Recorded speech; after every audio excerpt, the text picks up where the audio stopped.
بسم الله الرحمن الرحيم مقعيق عبد الله محمد سعيد waxaan ahay maamulaha iskuulka Active College oo farsamada gacanta iskuulka waxaan aasaasnay 2016 waxaan ku aasaasnay meesha wada uu taagan yahay waxyaabaha aan qabanno oo farsamada gacanta aad ay u badan yihiin maadaama aan aragnay baahida weyn in loo qabo inuu qofku uu barto farsamo gacan kuna shaqeysto siba dhalinyarta jiilka cusub ee soo koraysa waxaan u sameeynay fursado badan ardayga inuu ku qaato waxbarasho tayo badan oo heerkeed uu sareeyo iskuguna jirta qofkaas inuu cilmiyan loo fahamsiiyo practicalna uu fahmo oo noqdo qof isku filan labada dhinacba ardaydeena waxay ka yimaadaan gobolada siba gobolka Banaadir gobolada dhexe iyo Soomaali galbeed intaba way ka yimaadaan si ay Active College wax uga bartaan Active College muhiimadda aan u aasaasnay waa saas weeyaan iskuulku wuxuu soo saaraa dufcadooyin badan waxaan sameeynaa qofka farsamooyinka aan bixino waxa kamid ah koow telefoonada iyo qasaaladaha mukayfiyada iyo farsamooyinka muraaxadaha qofka marka imtixaan ayaan marsiinaa qofku maadaama aadaan tusaale u soo qaato kale telefoonka oo kale telefoon wuxuu ka soo bilaabo qofku telefoonka yar cilaha marka uu dhameeyo bishaas imtixaan la marsiiyaa qofkaas inuu fahmay iyo inuusan fahmin kadib waxa uu ku xijistaa telefoonada waaweyn oo smartka ayuu ku xijiyaa iyagu waa 2 bilood qofku waxa uu ku qaataa kuwaas 10 oo qofku sawirada lagu fahansiinayo iyo mid practical uu fahmayo labadaas marka uu qofkaasi uu dhameysto waxa jira shaqooyin anaga noo yimaada oo nooga yimaada bulshada Soomaaliyeed ardayga ku haboon ayaa imtixaanada marsiina ardaygaas ayaa qaata ama isaga ardaygu isaga ayaa isku filnaado meel furta kadibna waxaan ku saacidnaa maaragtay qaabka uu maaragtay hawshiisa uu soo fulin lahaa ardada badankoodu waxay ka hawl galaan Soomaaliya guud ahaan iyo Soomaali galbeedba intaba way ka hawl galaan waxaan leenahay bulshada Soomaaliyeed iyo ardada Soomaaliyeed ee u baahan in ay iyagu ay shaqeystaan iyagoo aan cidna u marin qofna uusan ka hayn qofna uu meel kale uusan geyn inuu aqoontiisa ku meel maro oo aqoontiisa wax ku qabsado sababtoo ah bulshada laga waayo farsamada gacan way jabtaa haddii aan fiirino caalamka aan fiirino kale aniga mesela su'aalahan kale Suudaan ayaan wax ku soo bartay oo ilaa aan jaamacada ilaa iyo darajada labaad ee masterkan kaga diyaariyay waxaan ku arkay jaamacaduhu way yirihiin waxa badan xirfadaha qofka badan xirfaduhuna qofka waxay ka saacidayaan inuu qofku isku filnaado oo maaragtay laakiin hadii qofka uu jaamacad uu dhex galo oo hadhow wuxuu soo baxaya qofkii meel la geeyo meel loo raadiyo laakiin qofkan bartay farsamada gacanta bartay meel kasta uu tagana isagu meel uma baahna haduu xamar ka tago oo gobolada dhexe uu tago ama Hargeysa uu tago ama Boosaaso uu tago isaga isku filnaanayo isaga shaqeysanayo sababtoo shaqadii waa looga baahan yahay marka waxaan bulshada Soomaaliyeed gaar ahaan dhalinyarada joogta Muqdisho iyo hareeraheeda ama gobolada kaleba ugu baaqaya inay soo gaaraan Active College si ay waxbarasho toos ah uga qaataan waxaan aad iyo aad ugu mahadcelinayaa oo maanta soo booqday fursadaha oo maanta soo booqday oo nagu soo booqday Active College maadaama ay arkeen waxtarka Active College aad baan kaga mahadcelinayaa anigoo ah maamulkii iskuulka dhamaana waxaan in rajeynayaa insha Allah ta'ala horumar wacan iyo fursadaha inaad sii wadaan meeshana ka sii wadaan tan iyo marka aad bilowdeen dad inta ayaa ka faa'iideystay runtii markii maadaama aan waqti badan aan bilownay waqti dheer aan bilownay dufcadooyinka hadda ka baxay ugu yaraan dadka hadda ka baxay 1200 waayihiin 1200 oo qof oo xirfado yaqaan ah oo maanta isku filan xamarna meelaha kala duwan waa degan yihiin goboladana way jiraan sida Galkacyo kale dad noo jooga Galduga oo kale dad fadhiya oo Active ka baxay Gurceel sidoo kale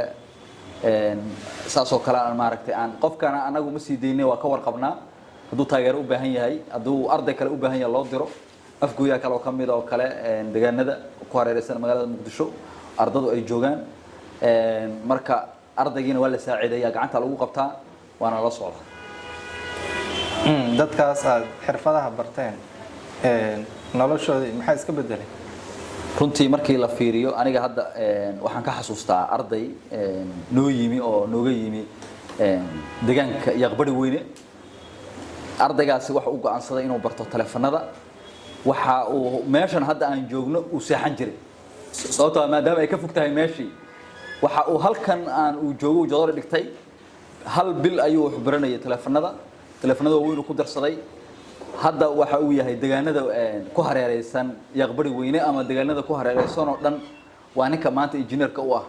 horumar fiicanna uu ka gaaray weelo badan uu ka furay oo deegaankaas aan la socdo sida magaalada Walaweyn oo kale ayuu ka furay Burxa Kabo kale customer uu ku leeyahay marka qofkii go'aansada inuu hadaf yeesho hadafku yeelanaya xirfadahan bal ka waran fahanka ay Soomaalidu ka haystaan qofka wax farsameynaya runtii markii la fiiriyo fahanka hadda xogaa waxa moodaa inuu fahankii uu hadda oo maaragtay faham fiican ka qaadanaya laakiin markaan bilaabanay waxaad moodaa qofku inuu markaa dhahdid waxaan ku barayaa xirfad inuu qofkii uu kula yaabo sababta waxa keenaysa xirfadii baan ugu yar anaga xirfadii maadaama ay ugu yar yihiin qofku wuxuu aaminsan yahay jaamacad in laga baxo kaliya ayuu qofkii uu aaminsan yahay ma oga waxaan in xirfadii ay kaga sareyso dhinaca jaamacadda ay kaga sareyso ma oga marka maadaama hadda uu shaqalaantiin ay badatay mafhuumkii hadda marka uu isbedelay marka xitaa la qaadayo qofka oo dabadaha uu aadayo maxaa leeyahay maxaa taqaanaa baa leeyahay xirfadee taqaanaa qofka xirfadda yaqaana baa laga horumarsanaya qofka kale marka hadda waxa moodaa bulshada Soomaaliyeed inay si fiican u fahmeen in xirfaddu ay muhiim ay tahay sabab ka aragtaan ardada iyo say ugu heelayeen marka qaybahan hadda aad bixisaan maxaad ku xulateen waxaan ku xulanay maadaama ay teknolojiyad baa lagu shaqeeyaa teknolojiyadda maadaama ay ka daba dhow yihiin oo ay teknolojiyadiiba ay yihiinba markii la fiiriyaba sababtoo ah taleefankii waa wixii lagu hadlayay waa kii wax ku duubanaysay waa kii aad isku sawiraysay waa kii aad ku hadlaysay qof kastana wuu wataa waa teknolojiyadii saasaan ku xulanay marka maadaama uu isticmaalkiisu uu aad u badan yahay sameyntiisuna ay maaragtay ay u baahan tahay barashada ay u baahan tahay qaabkaas marka aan ku xulanay waxaan kaloo aan xulanay qasaaladaha hadda guriga 90% guriyaha hadda ku yaala Soomaaliya qasaalada hadda waa la gataa waagi hore baaf lagu dhaqan jiray oo hadda qasaalada ma oolba laakiin hadda baafki xogaa uu sii yaraynaya muddo dadka ay soo dhiganayaan qasaaladihii marka qofkii in loogu daro marka uu barto mobile qasaalada ku darsado si xirfadiisa ay maaragtay ay waxayso waxaan kaloo xulanay mukayfka oo kale mukayfka hadda waxa moodaa Soomaalidu hadda inay aad u badanayso guri kasta oo mukayf la gelinayo qofkii maaragtay uu isaguna uu ka faa'iido waxbarashada uu uga faa'iideyso muraxadihi oo kale marka teknolojiyadda baan saasaan u xulanay qaabkaas aan teknolojiyadda ahaan u xulanay qofka markuu xirfadahan barto qaabka ayuu fursad ay ugu noqonaysaa sidee laba fursad baa sameynaa anaga dadku waa naloo keenaa oo codsi haalna noo yaala qofna waa qof dukaan laga soo dirsaday ama dad ay noo keeneen qofna waa qof aan meel la haysan laakiin xirfadii yaqaan qofka marka meel la haysan oo xirfadiina yaqaan shaqan u raadinaa waxa jirta dad muxsiniin oo marmar soo kaalmeeya isagoo aan taageero badan uusan lahayn dadkaas marka qofka lagu sameeyaa oo kale in qalabkii loo gado oo qalabkii loo iibiyo oo meel la fariisiyo oo qabsa ugu shaqeysto ama codsiyaashii noo soo gudbiyay loo gudbiyo qofkii la soo dirsaday isagaaba qofkaas meel haysto oo saas uu qofkaas ugu shaqeysto dad intee ayaad wax ka caawiseen dhanka fursadaha hadda adiga waxaa noo diiwaan gashan 52 qof aan ka caawinay bishii sanadkii hore May sanadkii hore May anagoo markaas aan markaa iskuulkuna taageero badan ma helo mid dawlina ma helo mid hay'adana ma helo waa isku kaashano ardada wixii laga qaadaa maaragtay qalab wax lagu soo gado kiradii looga bixiyaa si ay wixii ay u socdaan laakiin fursad baa hal marna soo martay oo anagoo Ilaahay subhanahu wa ta'ala farajkiisu waa iska badan yahay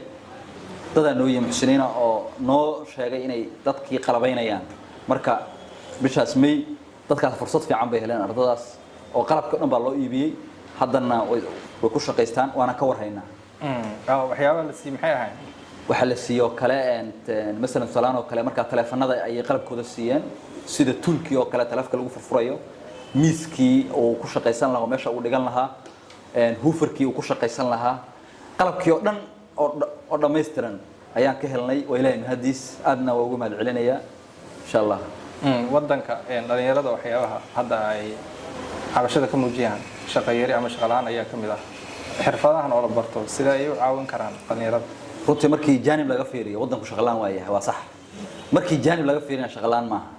oo wadankiini waa wadan hadda soo korayo oo maaragtay laakiin qof kasta waa sida uu ka fiiriyo qofka hadduu jaanib shaqo la'aan ka fiiriyo waa shaqo la'aan waa sax haddii uu ka fiiriyo jaanib shaqo uu ka fiiriyana shaqo badan baa wadanka ka taagan aniga mesela tusaalahan oo kale waaga markaan Suudaan ka soo laabto oo kale waxaan ku fakiray iskuulka inaan furo oo dadka aan wax taro maadaama dadka cilmiga aan u baxay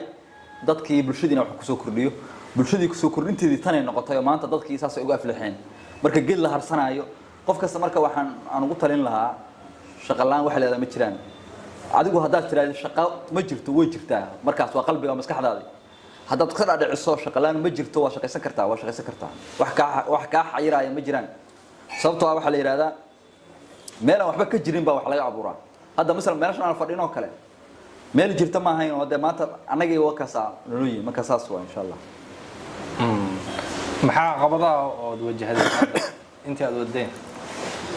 caqabadooyin horta markii hore hadda inkastoo hadda iska fudud tahay laakiin waagii hore caqabadooyin badan baa wajihi karnay aan sida kirada kale guriga oo kale oo aad nagu adkayd maadaama gurigan ku jirno guri qaali uu yahay oo suuqa bakaaraha la socotaan oo kiradu aad u adag tahay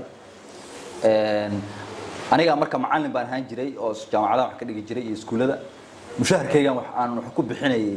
kirada meesha aan hadda aan joogno muddo ilaa 7 bilood oo intii dadkii la fahansiin lahaa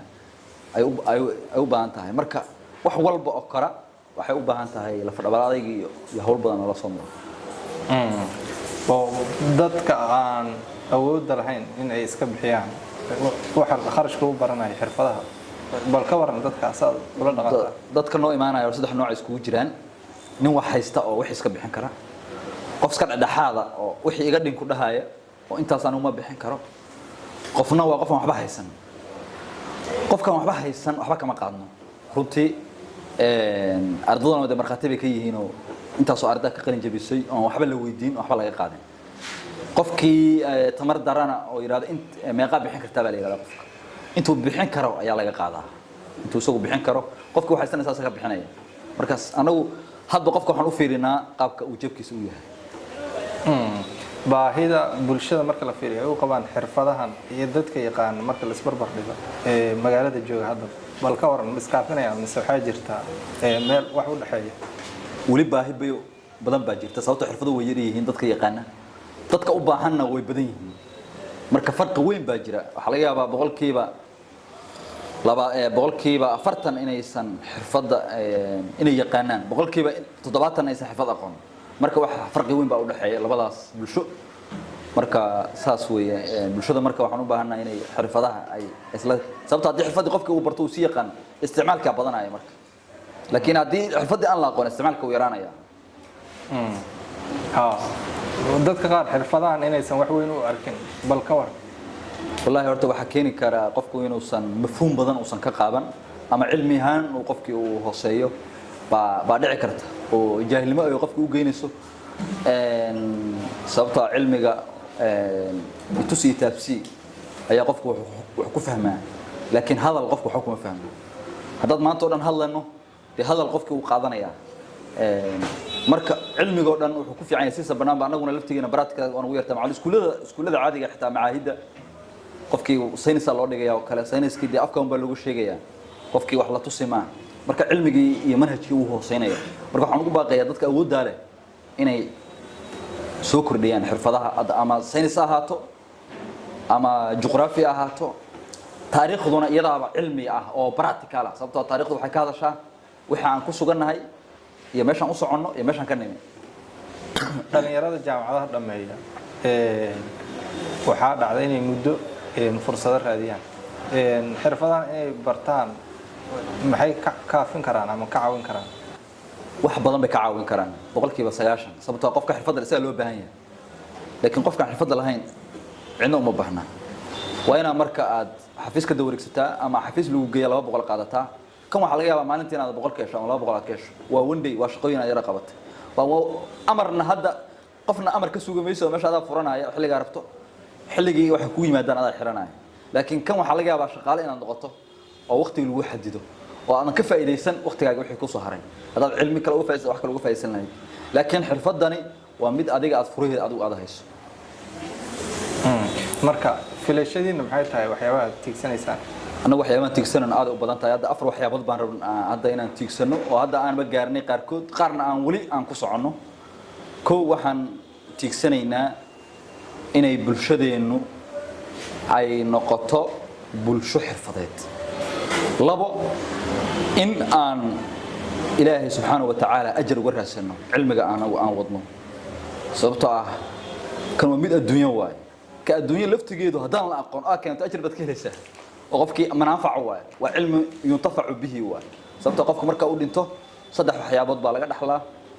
waa cilmi yuntafacu bihi waa marka waxa kamid ah cilmi yuntafacu bihi waa cilmi marka lagu anfacayo oo jiil iskugu dhiibayaan saddex inaan gaarno gobolada oo aan kamasyaal badan furno ama qayb ama aqsaan badan aan furno si aan bulshadii qofka aan meeshiisa ugu goyno saddex isku duubni oo intaas aan wax barnayba inaan samayno oo xirfadooyin kale oo adduunka ku soo kordhana aan ku soo kordhino insha Allah hadda dadka qaabka wax u gaarsiisaan ma fasal oo kaliya ayaa isticmaashaan mise habab online ah waad ku gaarsiisaan ayo hab online ah maadaama waxaan wax itusi taabsi ay tahay qofka online kuma fahmi karo marka maadooyin online ku bixi karo ma bahaba mobilka marka dadana soo wacaan online looga dhigo online macquul ma noqonayso qofku waa inuu yimaadaa oo wixii uu arkaa laakiin online lagu bixin maadooyinka online lagu bixin karo kama mid ah xirfadaha waxaad jeceshahay inaad raacsato waxaan jeclahay inaan raacsado horta mahad Allah subhanahu wa ta'ala wa mahad iskale بعدين إنكم ما أنت نقصوا بعض حرمتين إنكم ما سنتهين لرجلنا ونوتهاي إن معركتي ساسو كلا وقفكي ونوي ما دو وماشي وما أركو أنا ولفت جينا وكل وكسي ليرهنا